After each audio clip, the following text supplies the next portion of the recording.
অনেকে তো আইন শৃঙ্খলা নিয়ে অনেক অকথা কুকথা বলে, অপপ্রচার মিথ্যা করে। আমাকে কেউ 10টা গালি দিক, আমার গায়ে লাগবে না, কারণ গালাগালি খেতে খেতে আমি ছোটবেলা থেকে অভ্যস্ত হয়ে গেছি।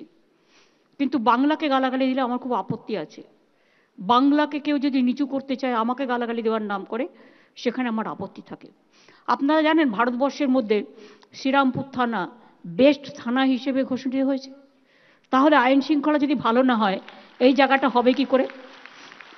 ক্যালকাটা সেফেস্ট সিটি হিসেবে ঘোষিত হয়েছে, তাহলে কি করে হলো? এছাড়াও মনে রাখবেন, র্যাগিং একটা অসুখও বলতে পারেন।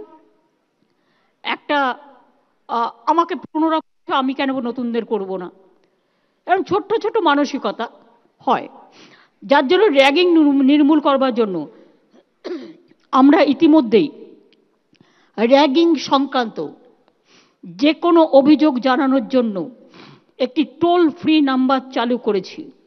নাম্বারটি হলো 1800-345-5678।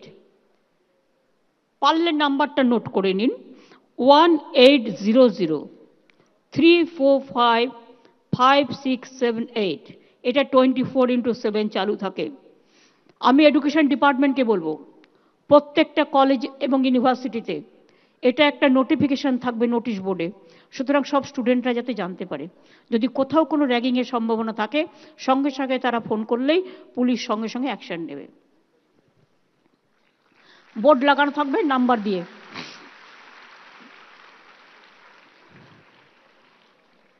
স্বাধীনতার পর থেকে 2011 সাল মে পর্যন্ত পশ্চিমবাংলায় মাত্র 12টা বিশ্ববিদ্যালয় ছিল, আর এই 12 বছরে আমরা আরো 42টি নতুন বিশ্ববিদ্যালয় করেছি। প্রায় 2000 কলেজ আজকে পরিণত হয়েছে। 1000 সামথিং থেকে 51টা নতুন কলেজের মধ্যে গভর্নমেন্টই করেছে।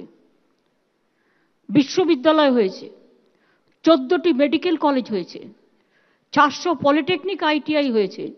কি হয়নি বলুন তো?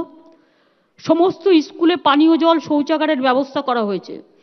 100% মিড ডে মিল দেওয়া হয় স্কুলে, সেই জন্য স্কুল ছুটের হারও কমেছে। আমাদের রাজ্য দেশের মধ্যে এডুকেশন সেক্টরে সেরা শিরোপা পেয়েছে, star of governance Scotch award in education.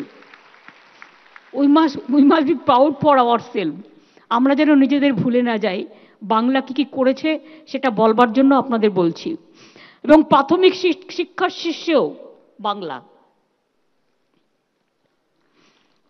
বাংলার ছেলে মেয়েদের ফাউন্ডেশন নিউমারেসি ইন্ডেক্স অনুযায়ী দেশের মধ্যে প্রাথমিক শিক্ষায় বাংলা শীর্ষে। আর ভারতবর্ষে যে দুটো টপ ইউনিভার্সিটি পেয়েছেন, যাদবপুর এবং কলকাতা ইউনিভার্সিটি।